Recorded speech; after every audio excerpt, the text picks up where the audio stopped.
Committee meeting. Let's come to order. I would like to ask you to please silence all your cell phones. At this point, I would like to ask Representative Collins to open our meeting in prayer. Please pray with me. Father, we just come to you this morning and we thank you for this beautiful day and for all your blessings. We need you this day as we face hard decisions, and we pray that you would be among us, that you would help us be wise, which you promised to do, and that you would bless our all the work that we do. So bless this building this day, bless this state, and thank you for all the good things you do for us. In Jesus' name I pray. Amen. Amen. Clerk, please call the roll. Chairman Garrett. Here. Representative Keel. Representative Drummond. Here. Representative Almond. Here. Representative Baker. Representative Chestnut. Representative Collins. Here. Representative Colvin. Here. Representative Daniels. Representative Ellis. Here. Representative Faulkner. Here. Representative Lawrence. Representative Lovern. Here. Representative Stubbs. Here. Representative Wood. Here. 10 members are in the roll of quorum is present. Thank you. First, I'd like to welcome all of our guests with us today. I understand we have a few special guests. Representative Collins. Yes, I have paging with me this week. My granddaughter, Riley McPhillips, standing up in the front. She's a sixth grader at Coleman City Schools at West. And I'm glad to have her with me. So thank you. Thank you. Welcome. Representative Almond. Yes, I also have two guests with me. They're paging with me this week. I have Kate Feller, the ninth grader at Northridge High School in Tuscaloosa, and her good friend Maggie Bailey, who is an eighth grader at Montgomery Academy. Glad to have you both. Welcome. Representative Colvin. Thank you, Mr. Chairman. She's going to kill me, but I have my beautiful fiance in the audience today, Grace, who in 3 months will become my wife. So everybody welcome Grace. Any other members have guests to recognize? If not, we'll move into our agenda. Thank you. Yesterday we had a public hearing. Clerk, please call the first bill. Senate Bill 31 by Senator Wagner. Okay, so Senator Wagner is here with us, I think, and Senator Smithman, welcome. Good to see you. We had a public hearing yesterday, and so we discussed a substitute bill. Representative Faulkner, you presented a substitute yesterday. So at this moment, I would entertain a motion on the substitute. Is there a second? All in favor, say aye. All opposed? Okay, well, the sub is adopted. So at this point, understand we have several amendments that have been offered. Representative Faulkner, do you have an amendment? Mr. Chairman, we discussed the amendment I had brought yesterday, which I believe was presented to the members of the committee. That was replacing line 179 on page 7 with the following. Paren K, no applicant institution considered under this chapter may be awarded a loan from the Distressed Institutions of Higher Education Loan Program Fund more than one time during the existence of this fund. So I would move for that amendment that I presented yesterday to be added to the substitute. Is there a second? Second by Representative Drummond. Any discussion on the amendment?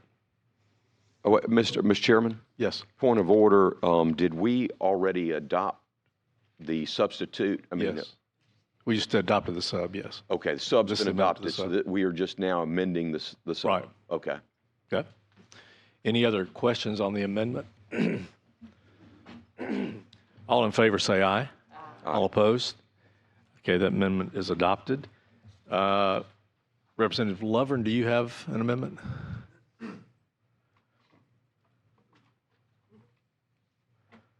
Not that I'm aware of. Okay. Okay.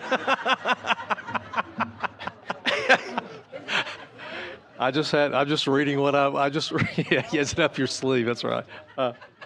I'm happy to find one. They were in this. I think these may have been incorporated into the sub. Actually, I believe that's correct. I think that's what's happened. So you have no amendments then, Representative Lovern?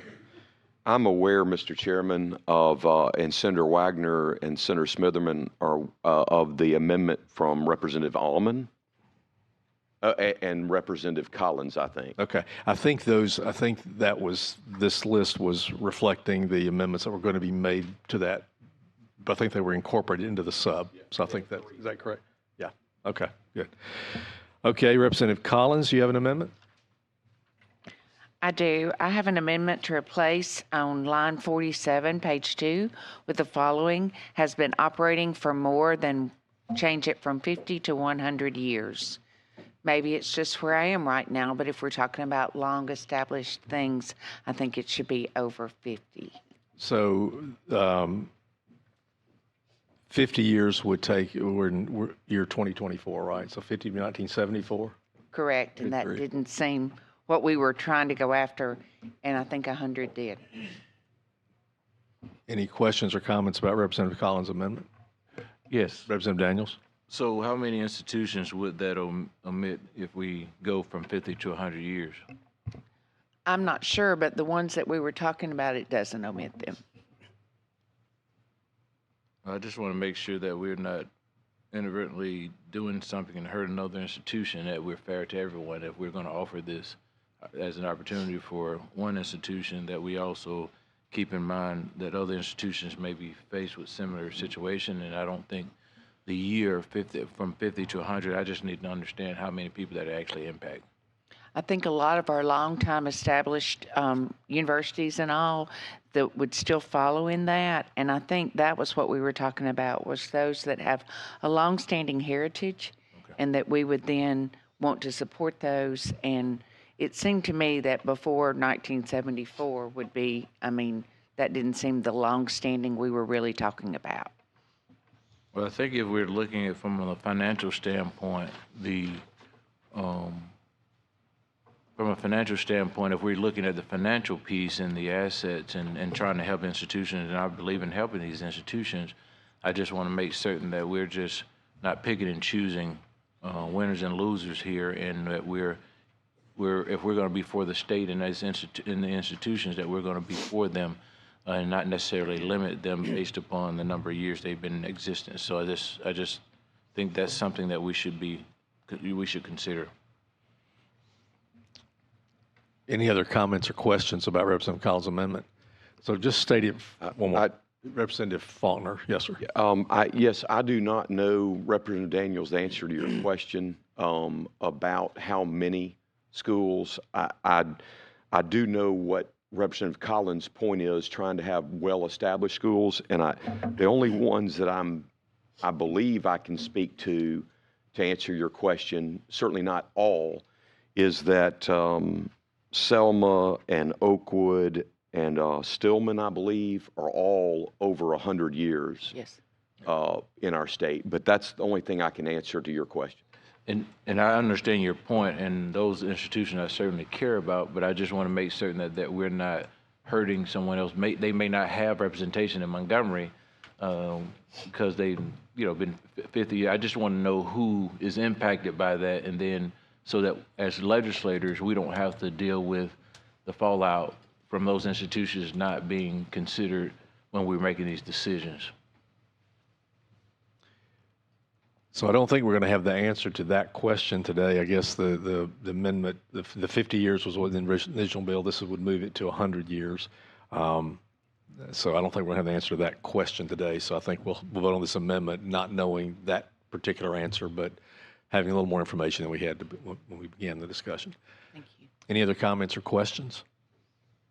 So all in favor of the, do I have a second on the amendment? I need a second on that amendment. I have Representative Ellis seconds it. So all in favor of the amendment, say aye. Aye. All opposed? Okay, the amendment's adopted.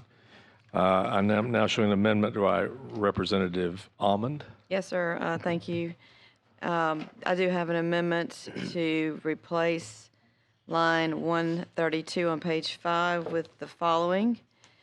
As a condition of approval of a loan, the Executive Director of the Alabama Commission on Higher Education shall ensure the county, municipality, or combination thereof where the institution is located, will, within a reasonable period of time, provide local funds to the institution equal to at least 15% of the amount of the loan provided by this program to the applicant institution.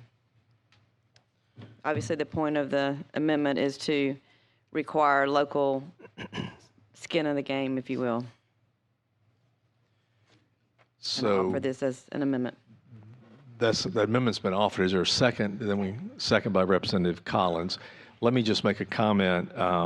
So if I understand it, since I'm a numbers person, if you have $30 million loan, you're saying you want 15% of that, which is $4.5 million, to be provided by the local government authorities or some group thereof. Now that would mean the state's portion would be 30 million or 30 million minus that 4.5. Not 30 million minus, it's just whatever the state's portion is. They match it. They put in a match of 15%. They do 15% of that on top of it. And I would just say to, as we had the public hearing, a lot of discussion last night, this was not to particularly pick on this institution, this situation that we're talking about now. Our committee over the last this session has talked about similar type things about having some match and skin in the game and things like that. So that's the spirit that you offer that amendment, I believe, is Yes, coming sir. from that. You said it well. From that vein. Representative Drummond. Thank you, Mr. Chair. Representative Almond, what if the specific county or local municipality don't have enough funding? That's an unfunded mandate upon them. I mean, how do we gauge or how do we give them an opportunity? I mean, because we know that counties and cities are struggling throughout the state of Alabama. An unfunded mandate on a particular entity, because many of our over 100-year-old institutions are located in struggling, poverty-stricken areas. So how do we account for that? Ms. Drummond, I would just say, the point is if it's important enough, the whole reason I think we have established this program is to try to recognize the importance of institutions to our state and what they contribute. And so if it's important enough for the state to contribute, I think it certainly should be important enough for the local county or municipal government to contribute. Now, of course, they can, there's nothing to prohibit private individuals from donating money to the municipality or the county for them to garner their funds, but it does have to come from a combination of the city and the county. Well, there again, I'll reemphasize, some of these communities don't have any skin to put in the game. I mean, just like we do on many of our infrastructure projects, and they have to do a match, and that sometimes is a hindrance for them to come up with the match. And I just think this is putting an unfunded mandate on those local areas. Well, it isn't a mandate. It's certainly a choice, I think, for the local community to decide how important it is to them. Representative Wood. Can it also be an in-kind services? Does it have to be monetary? I mean, because sometimes cities and places can offer services. I mean, is this monetary? This was contemplated to be monetary. That's yes. what I wanted to ask. And I think in this, even though we're talking about a legislation that's applicable to many distressed institutions potentially, in the issue at hand, my understanding is that the city of Birmingham has agreed to put some money up. Is that correct? That I'm seeing. So the idea would be that if your amendment were adopted and this bill were to pass, the city of Birmingham and Jefferson County, or the combination thereof, would need to provide 15% of the amount the state provides. That's correct. And I guess I want to just make the point that I think we've been told that that's already underway. That's my understanding. Representative Chestnut. So, Representative Almond, is that a condition precedent? Because the way this is worded, it appears that it can just be, we intend to do it by maybe a resolution, and then the loan is given out. Because if the loan is given out and then there's a default on it, then it's not going to matter if the county or the local municipality has, their word I mean, isn't money. I would anticipate it to work something like this. As the loan is worked out with the state, a condition of working that loan out would be resolutions from those local governments that they will contribute 15%. Resolution passed by their governing bodies. In my career, I've spent a lot of my time in between lawyers, and I feel like I'm in between. Let me just ask a non-lawyer question right here. We have two brilliant minds here. It says that the director shall ensure that the county, municipality, or combination thereof will provide local funds of at least 15%. So he somehow has to ensure. Now, your question, Representative Chestnut, had to do with, it was a fancy legal word you used. Condition precedent. Yeah. So The condition precedent would be met by the resolution, and that would be the way I would view it, Mr. Chestnut. But the spirit of the amendment is that the director would ensure that would happen. In other words, just a resolution that doesn't happen, I'm not sure what happens then, but he's got to know, he's got to have some confidence if he's going to ensure that they will. That's right. It's a pretty high bar, right? That's correct. It is, but it's done every day in local governments, and the way it's done is by resolution of the body. President Chestnut, you. Yes, I have a better understanding now. It seems like the Commission on Higher Education, the director, is probably, I think he can certify that that to his satisfaction, that there is the 15% match that's available. I'm just hoping he doesn't go strictly off of a resolution that's passed, because what's to happen if for some reason they have some shortfall and they're not able to meet that 15%, and then the state has already done what it's been asked to do, then the state's on the hook. So that's where my question was coming from. But I think if the executive director, if he certifies after doing due diligence, then what is written here is sufficient. Any other comments or questions about the amendment? So the amendment's been offered, and we have a second. All in favor of the amendment, please say aye. Aye. All opposed? Amendment's passed. That's all the amendments that I'm aware of. Any other comments, questions by members?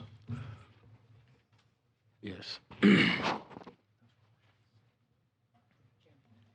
Yes, Representative Daniels. Yes, I think that just for full transparency, there is an institution that I think reside in an area that if they should have any financial issues or to be distressed, they would not qualify. And I want to make certain that we understand that the University of South Alabama would not qualify for this distress loan if this bill passed as is. Uh-oh, you got Representative Drummond going now. Well, I have a problem with that, because distress means a condition, and that's what the institution is going through. We're sitting here this morning doing winners, picking winners and losers, and certainly University of South Alabama is not a loser, but any of our institutions of higher ed can come under distress. And we're putting conditions that they have to be 100 years old in order for us to help them. And at USA, we've got thousands and thousands of students, and we've got a lot of buildings, and we're growing. And it's just USA, and I'm sure Representative Daniels did that because he knew it would get me started. But I say that not in jest. I say that because I don't think it's the role of this body, and I'm not speaking against this piece of legislation or the issue at hand. I just want us to be fair with all of our institutions of higher ed, of all of our institutions. So I didn't like that amendment because we're picking winners and losers. And the University of South Alabama is not a loser, it's a winner. and I hope it keeps going upward. But in the event that it doesn't, because things happen, we need to look at that. So let me ask a question, just throw this out here. So South Alabama, in the example we're talking about. 60 years.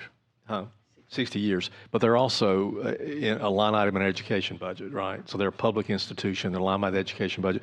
The situation here, although it's applicable, could be to any public or private university. This one is, South Alabama, I think in my mind, would be different because they're a public entity funded as a line item in our budget. And I think this situation we're dealing with right now is not in the budget. It's not a public entity. Does that matter to you? That it does matter because it's a better chance of them actually securing the funding if there are multiple options. What if they had legislators that were upset with them and they can block it from the budget process? But this particular process allows them a better opportunity, a better chance at securing the funding in the event that there are some angry legislators. I think what we have to understand is when we're making decisions based upon the way we feel today, but we may not be the representatives 5-10 years from now. So did we just pass that amendment? I think we did. Okay, so, but we're discussing, so I don't think there are any, so we passed the amendment, so do y'all have any further discussion about that point? I just wanted to make certain that we said, because I didn't know all the institutions that would fall under this category. And this is just one that came to mind that's very important to me. Right. And I just want to make certain that we understand that this will be a conversation in the event we get to the House floor, and I will be offering an amendment to undo what we just did. Okay. Mr. Chair, may I ask, Sure. guess Representative Collins, why was it so important for us to put that number of years in there? I didn't understand before, and I didn't vote against it. I'm sorry? I'm happy to explain. I felt like the whole goal of what we're trying to do right here was not to be across the board anybody that's distressed, because I think any institution can suddenly be distressed. I think that it's based on decisions that you've made in the past. It's based on different things like that. I thought our goal was to take long-term institutions that had a heritage in our state. And when I saw 50 years, I immediately felt like, well, I didn't think that's what we were going after. I thought we were moving towards those with a longer term heritage. And that's what was important to me. I mean, I had 75 and then I said 100, but I was flexible. I think on the House floor we can talk about it, but I just felt like that was what the intent of this was not newer institutions, but those that had been a part of our state for a longer time. Mr. Chair, and I won't say anything else, but I thought that we were trying to help institutions of learning. I didn't know that it was based upon how long they've been in existence, but that word distressed. Yeah. And our goal here is to make sure that these institutions are allowed to continue. I thought that was our primary goal. Yeah, I would just say that in the original bill, it was 50 years, so she changed the 50 to 100. So that concept was already there, but Representative Daniels? Mr. Chairman, in the light of that, I may move to reconsider that amendment. So I have a move to reconsider and a second. I guess we have to vote on that, right? Never had this. All in favor? All opposed? No. I think the ayes have it, so let's reconsider the amendment. So you could propose it again? I'm not sure. This is a curve. Productive thing. I mean, I still believe the goal of this is for long-term higher, universities. So we have an amendment offered in a second?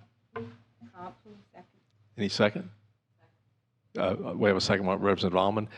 So let's call a roll on this one, on the amendment. Yeah, Representative Baker. Yeah, sure.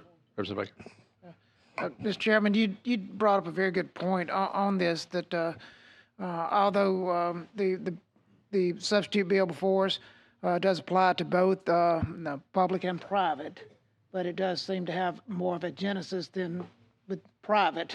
and such. So, but you make a very strong point that there is a distinction, I think, with this with public, because public we do have at least opportunities a little bit more so than to be able, if there are, I guess, challenges that warrant then some extra monies or such appropriations, then that is something to consider. But I did want to just commend you. I think that is a point to be made on this, that there's a little bit of distinction, although it is applicable. I understand that in the bill, but you make a very good point with that. Thank you. Thank you. Okay. Representative Lovern. Hey, Mr. Chairman, I'm not an attorney, but I sit close to one. And just a clarification from my understanding, let's say that there's a university that has a long heritage that might be the reigning SEC tournament basketball champions, and they have but they've had a name change of the institution. And would it still qualify under that name, or would it, if they've had a name change of the institution, would it qualify under this, with this amendment on there? Because even though the higher education has existed on that site beyond that, but if they've changed names of the institution or the makeup of the institution, would that disqualify? That's a good question. It sounds like you're referring to the Alabama Polytechnic Institute. Is that? Well, I'm not being specific to any institution, but I was hoping some of my attorney friends may could help with. Is there? I would. Representative Falk. I would believe, Representative Lovern, that regardless of a name change, the institution had be found that it's the same institution. And as long as they've been in continual existence, that would be addressed that way. I could not imagine they would say, well, you changed your name, by a letter or a word even, and therefore you can't get this fund. I think the folks at LSA would say that's what the interpretation would be. Okay, well, thank you. It's just one point that came to mind, and I just wanted to get some clarification on that. So thank you. Thank you, Mr. Do Chairman. we have an LSA attorney in the room? I don't know that we do. No? Okay, have a fiscal analyst. Any other comments or questions? Any other attorney want to opine? All right, so we have the motion that was reconsidered is now being reconsidered, and we will ask the clerk to please call a roll. On voting aye will be to adopt the amendment. Voting no would be to reject the amendment. Chairman Garrett, Aye. Representative Keel, Representative Drummond. No. Representative Almond. Aye. Representative Baker. No. Representative Chestnut. No. Representative Collins. Aye. Representative Colvin. Representative Daniels. No. Representative Ellis. Aye. Representative Faulkner. Abstain. Representative Lawrence. No, I'm sorry. Representative Lovern. Aye. Representative Stubbs. Aye. Representative Wood. No. We have 7 yeas, 6 nays, 1 abstention.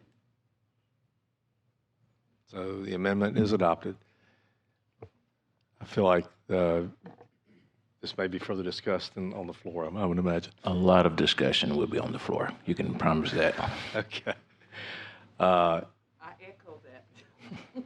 So we have no other, any other comments? No, those were incorporated into the sub. Yeah, they were part of the sub, the other amendments.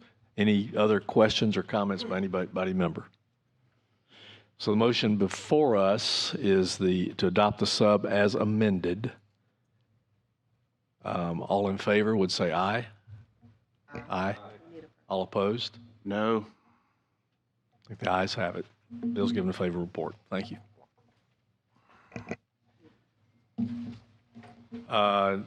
Clerk, please call the next bill. House Bill 280 by Representative Lovern.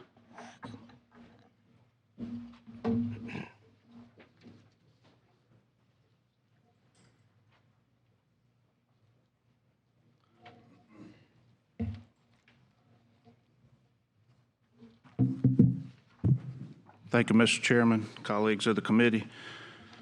House Bill 280 will put one more way of trying to address and bring awareness to concern that we all share, and that's the overwhelming invasion from all factors of fentanyl into our homes, into our schools, into our businesses, and it's continuing to affect so many people's lives. We've brought awareness, but the awareness is not being heeded. It's continuing to grow to be a problem. What this bill would do would just be a little more directive into some of the teachings we're already doing in our schools about drug awareness, but this would take it to a next level to require some research-based instruction on fentanyl prevention and drug poisoning awareness to the students 6th through 12th grades. And we are already doing some, but with finding out with research what's working, what's getting through to our students would be so important. And I just wanted to address one other thing is this is something that's been done in many states. It started out in Texas because of a child that died, and the parents made it their mission to try to bring awareness, to try to save it from happening in any other homes, and for any other parents to have to face this. And when I was looking at this legislation, I thought about, we pass a lot of bills, we have a lot of ways that we do legislation, but this one needs to be a little more personalized. So I decided to put a naming on it.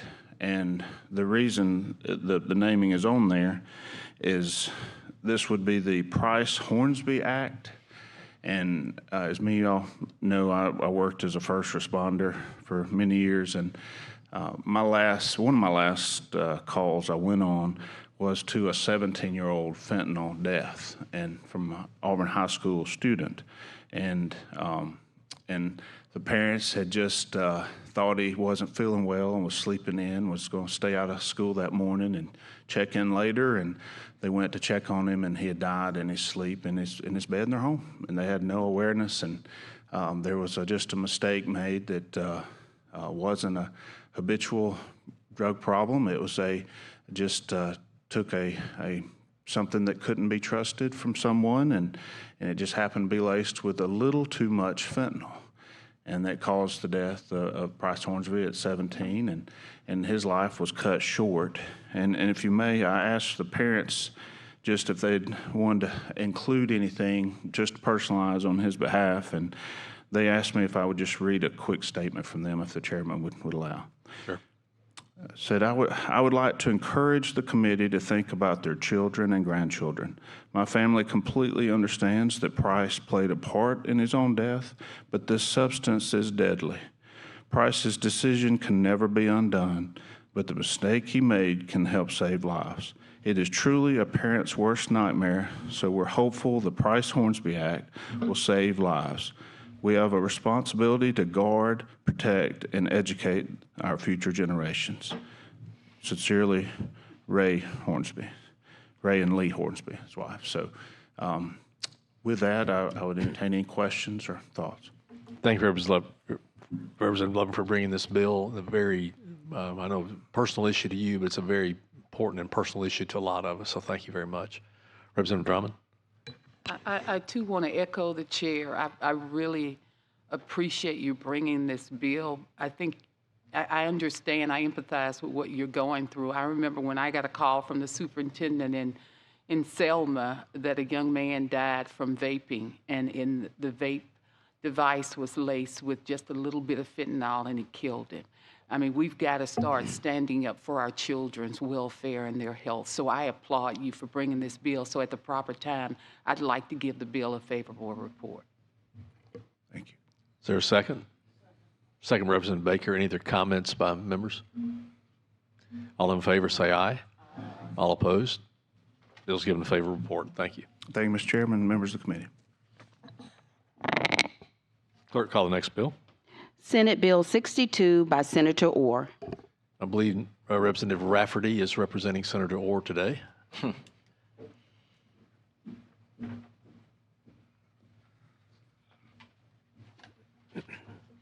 Good morning. Welcome.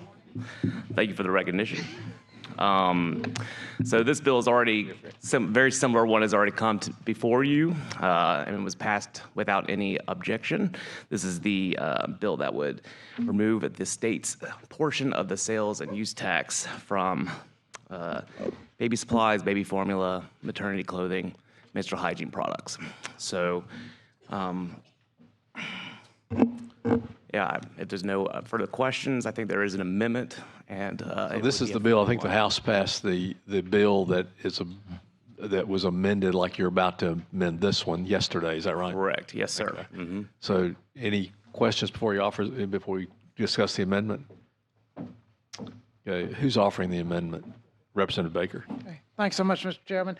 Mr. Chairman, to stay consistent with past policy of similar bills that have come before us, this simply allows, I'll be glad to read the amendment if needed, but this simply mirrors much of the language, similar language that would allow for the locals to be able to opt in. That would be your cities and counties, be able to opt in by resolution or an ordinance. Is there a second to the amendment? Second by Representative Almond. Any discussion? All in favor of the amendment, say aye.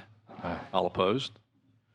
Okay, so now we're back to the bill, which is this now puts the bill in the same format as the bill the House passed yesterday. Is that correct? Correct. Yes, sir. Mm-hmm. Okay. Mr. Chairman, I move Daniels? for favor, at the appropriate time, move to give the bill a favorable report. Favor report motion by Representative Daniels. Second, Representative Drummond. All in favor, say aye. Aye. All opposed? Bill's given favor report. Thank you, sir. Thank you, Mr. Chair. Thank you, members. Clerk, call the next bill. House Bill 284 by Representative Starnes. Welcome, Representative Starnes. Good morning, Mr. Chairman and committee members. House Bill 284 is for the Dependents of Alabama GI Dependent Scholarship Program. Under existing laws, qualifying schools under the Alabama GI and Dependent Education Benefit Act either to waive unpaid fees or to bill students for educational fees remaining unpaid after applying tuition reimbursement benefits from third parties. This bill would require qualifying schools receiving tuition reimbursement benefits on behalf of veterans and their spouses, widows, or children under the Act to make use of offsets and write-offs of unpaid educational fees to the same extent of tuition reimbursement benefits received from the United States Department of Veteran Affairs. So basically what I'm saying is if the tuition is $1,500 and the program pays $1,000, then the $500 is written off by the university. With any other questions? Representative Collins. I think that the best way that we can tell and show our veterans that we appreciate them is to help them be successful as they get back into life. And I think education does that. And so I appreciate you bringing this. I appreciate us looking for ways to support our veterans. And so at the appropriate time, I'd move to give it a favorable report. Thank you. Second by Representative Lovern. Any discussion, questions? All in favor say aye. All opposed? Bill's given a favorable report. Thanks, sir. Thank you, Mr. Chairman. Thank you, committee members. Next, we're going to have House Bill 310. There's a public hearing. We will not be taking a vote on this today. The public hearing period, we have, let's see, speakers are signed up. We have 5 speakers signed up. It's my understanding, Representative Collins, that we'll be having the public hearing, that we do not intend to actually move this legislation this session. That's my understanding. Well, unless we get people really liking it a lot better than they do today. But today we are hearing. I like to think I'm pretty persuasive, so let's see where we go. We'll find out. But my point is, we're about to hear a concept today that may lead to future discussion, and there will be a public hearing, but no vote today. Thank you. Thank you, Mr. Chairman. I appreciate it. House Bill 310, we actually saw at the end of last year. I don't know if you'll remember, but I know all of us are aware, especially in our rural areas, as we try to recruit industry here, as we try to recruit families to live in those areas, having appropriate and accessible health care is very, very important. And so while we'll hear some people that will be concerned about the hit on the Education Trust Fund, and I understand that, we also are going to hear from people that this is a priority for our state. So finding a way to do that is and continuing to work through the issues of this bill is important. I want you to hear some of the changes from last year is, first of all, the qualified donations that can come from local areas that would result as a tax credit for them can go to general acute care hospitals, rural emergency hospitals, or critical access hospitals. And so we've tried to broaden who could participate in that, and it sets up a committee to with that rural hospital board to make those who's qualified and to work on it. It sets it up as how much you can give with caps, and it starts with how much, it ramps up how much it would actually be a hit to that education trust fund.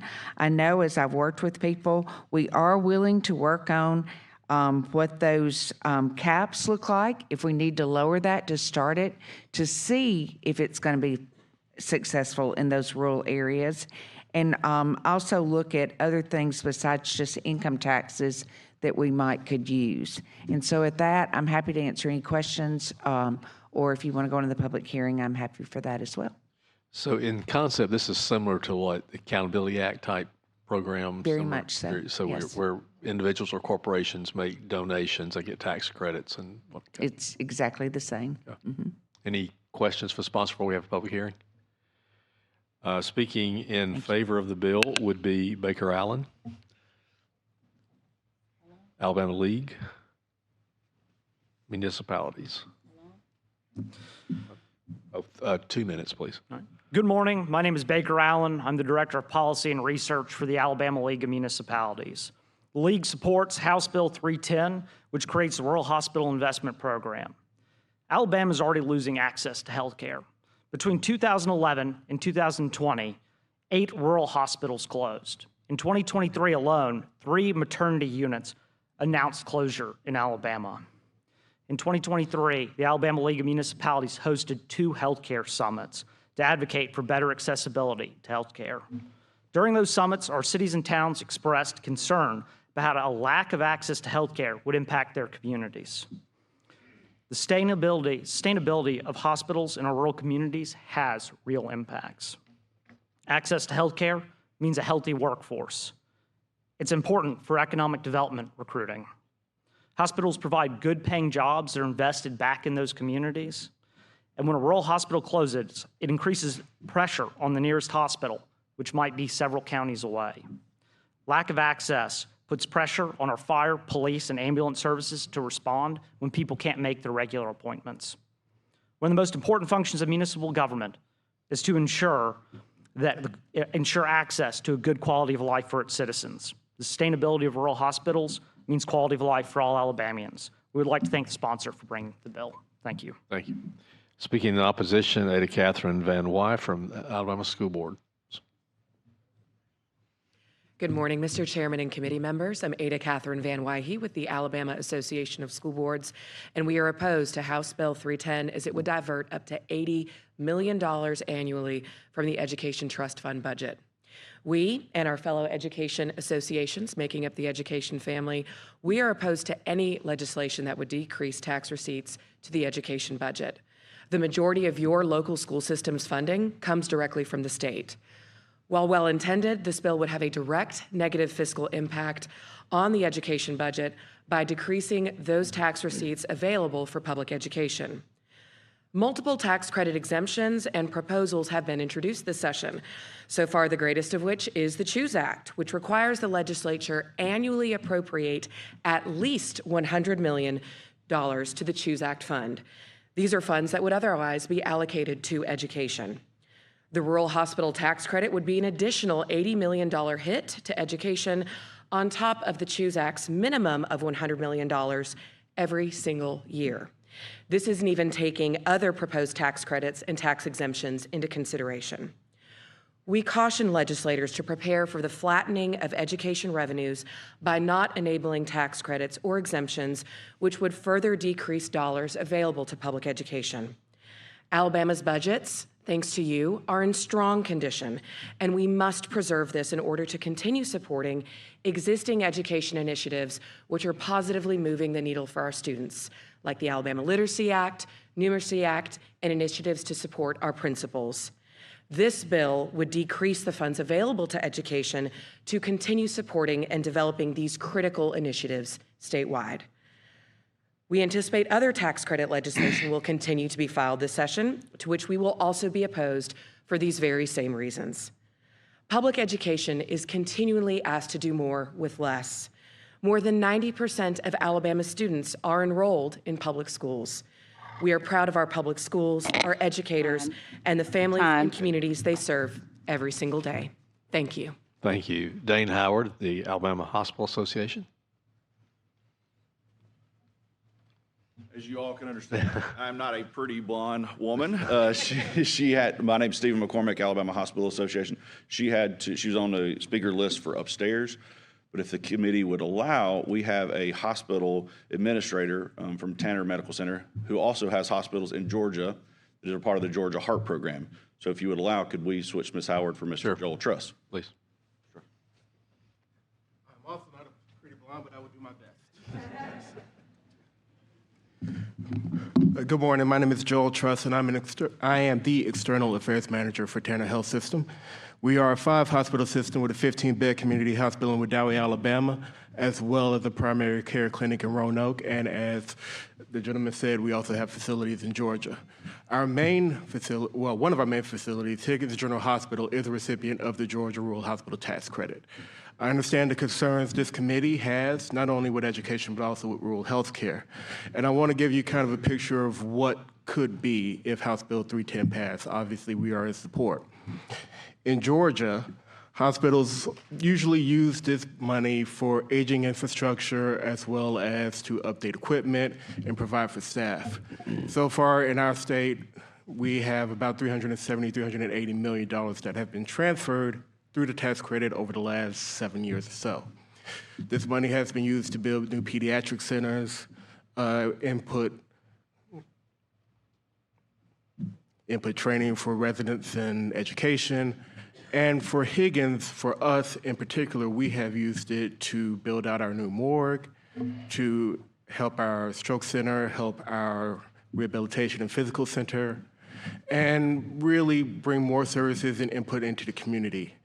This is a program that keeps rural hospitals in the community, helps them be active, and keeps tax dollars in the community. And most importantly, for me, as someone who contributes to the tax credit, it allows community input into one of the biggest businesses any county can have, a community hospital. So I understand the will of this committee. I understand your pressures and everything that has to happen here. But I would urge you to consider this as a means to keep community hospitals in counties. Thank you. Thank you. Ron Hollingsworth, School Superintendents.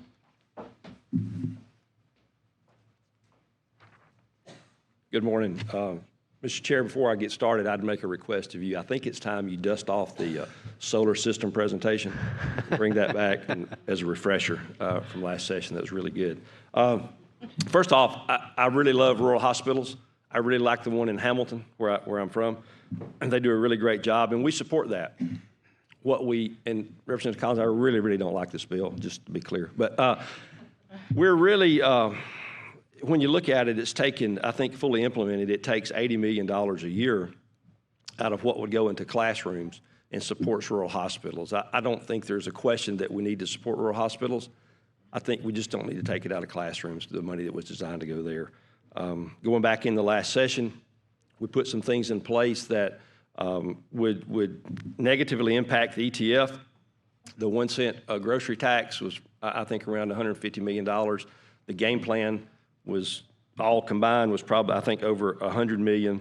And in this session, as Ada Catherine mentioned, there's several things that you all are considering and already passed some.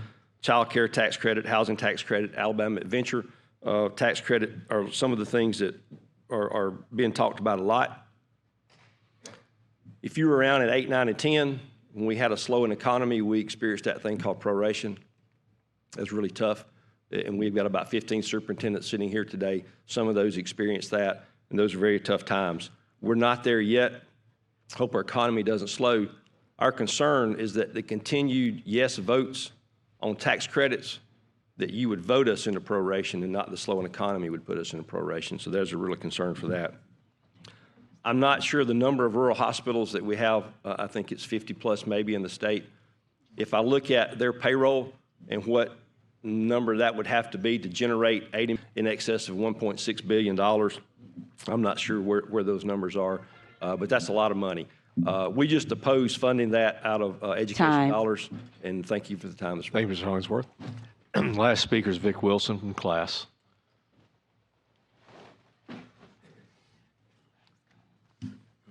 Thank you, Mr. Chairman.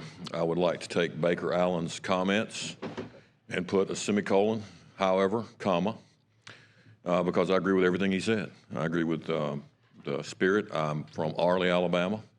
Our little clinic is right across the road from Meek High School. Those two shouldn't be pitted against each other.